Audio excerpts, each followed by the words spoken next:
आप एक तड़ी पार को देश का गृह मंत्री बना दिया है। सोचने की बात है, उसकी सोच कैसी होगी? देश के लिए क्या करेगा वो?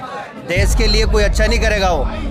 आपने कभी ये बताया मैं तड़ी पार क्यों बने? संविधान का अपमान नहीं सहेगा हिंदुस्तान, संविधान का अपमान नहीं सहेगा, संविधान का अपमान नहीं सहेगा। जवाब दो, हिसाब दो। सारा दूध वेस्ट कर दिया इन्होंने। कांग्रेस पार्टी को लेके जो उन्होंने टिप्पणी की है कि वो लोग अंबेडकर अंबेडकर अंबेडकर कर कहते हैं, हम पूरे कॉन्फिडेंस से कहते हैं, जिम्मेदारी लेके कहते हैं कि कांग्रेस पार्टी दलितों के साथ है, थी और अंबेडकर अंबेडकर अंबेडकर कांग्रेस करती रही है और आगे भी करते रहेंगे। दूसरा जो चरित्र है वो लोगों के सामने आ गया है। गांधी जी को यहाँ भला बुरा बोलना और बाहर जाके सबसे पहले गांधी जी के पांव छूना, ये चरित्र धीरे धीरे लोगों के सामने आता जा रहा है। पर कहते हैं ना कि कभी कभी सच्चाई मुंह से निकल जाती है। आज इन्होंने गलती कर दी और उनके मुंह से वो सच्चाई निकल गई अमित शाह के माध्यम से। आप ये जो नारे लगा रहे हैं, किस लिए लगा रहे हैं नारे? ये अमित शाह जी ने जो बाबा साहब अम्बेडकर जी के बारे में गलत शब्द निकाले, उसके लिए लगा रहे हैं। क्या गलत शब्द निकाले उन्होंने क्या बोला बताओ? उन्होंने ये कहा है जो जितना आप बाबा साहब करते हो, अम्बेडकर करते हो, इतना भगवान का नाम लो तो भगवान भी प्रकट हो जाएगा। अच्छा। उनसे पूछो आपने क्या करा है? आप तड़ी पार थे। अच्छा। तो आप कैसे ये गृह मंत्री बन गए? कभी ये कहा है पार्लियामेंट के अंदर जो आपने ये बोल दिया भाई हमें इतना भगवान का नाम तो भगवान प्रकट हो जाए? तो आप तड़ी पार कैसे थे? आपने कभी ये बताया मैं तड़ी पार क्यों बने? आपने देश को गुमराह कर मनोवादी सोच, दलित, गरीब, किसान, मजदूर, उसको नीचे गिराने की कोशिश किया।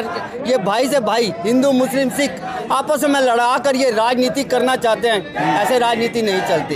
आप एक तड़ी पार को देश का गृह मंत्री बना दिया है। सोचने की बात है, उसकी सोच कैसी होगी?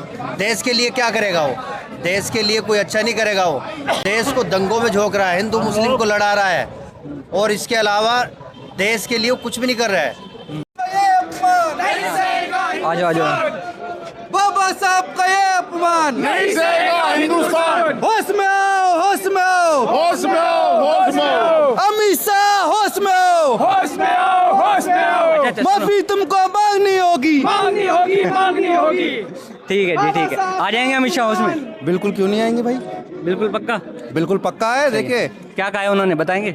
आज पार्लियामेंट में जो 2 दिन पहले अमित शाह जी ने एक अपने भाषण में बाबा साहब का दलितों का जो अपमान किया है, जी, उसको पूरा हिंदुस्तान याद भी रखेगा और बोलता है पूरा हिंदुस्तान अमित शाह जी के से कि आप वो दिन याद रखिए जब आप तड़ी पार के नाम से जाने जाते थे। बाबा साहब ने एक आपको वो कॉन्स्टिट्यूशन दिया, वो अधिकार दिया जहां पर आप पार्लियामेंट में खड़े होकर भाषण दे सकते हैं। मैं आपसे पूछूंगा, वो कह रहे हैं कि हमारी इतनी बड़ी क्लिप थी, 1.5 घंटे का बयान था, उसमें से ये 1.5 मिनट की क्लिप चला दी।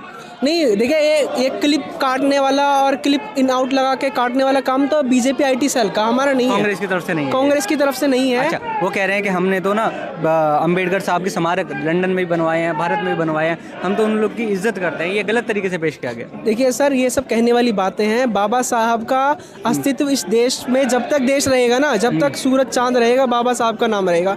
ये कहने वाली बातें हैं कि हमने लंदन में लगवा दी मूर्ति, वहाँ लगवा दी। बाबा साहब मूर्ति नहीं है, हृदय में है हम सबके, आपके हम सब के हृदय में है, हर समाज के हृदय में है बाबा साहब। इन्हें जाति विशेष में बांटना गलत है।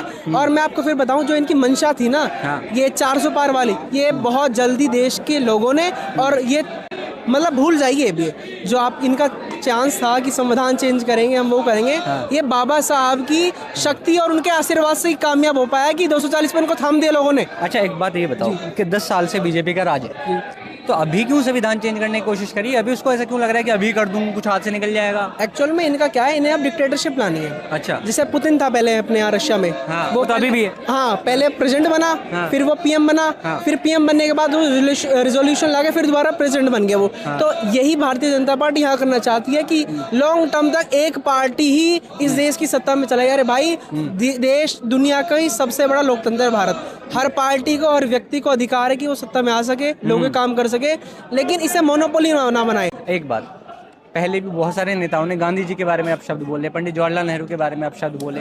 ऐसा नहीं लगता कि भाई अंबेडकर जी को लेकर कांग्रेस दलितों में अपनी राजनीति चमकाने की कोशिश कर रही? बिल्कुल राजनीति चमकानी नहीं है कि राजनीति इन सब चीज़ों से कांग्रेस चमकाती नहीं है। कांग्रेस चमकाती है राजनीति काम करके।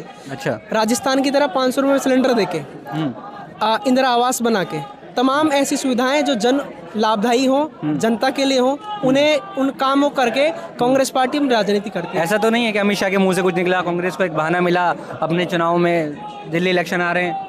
नहीं, ऐसा कुछ नहीं है। देखिए वो तो ये जानते हैं, साफ है अब की बार कांग्रेस पार्टी सरकार बना रही दिल्ली में, ये और आम आदमी पार्टी एक है। संविधान का अपमान नहीं सहेगा हिंदुस्तान, संविधान का अपमान नहीं सहेंगे, संविधान का अपमान नहीं सहेंगे, जवाब दो, हिसाब दो। सारा दूध वेस्ट कर दिया इन्होंने।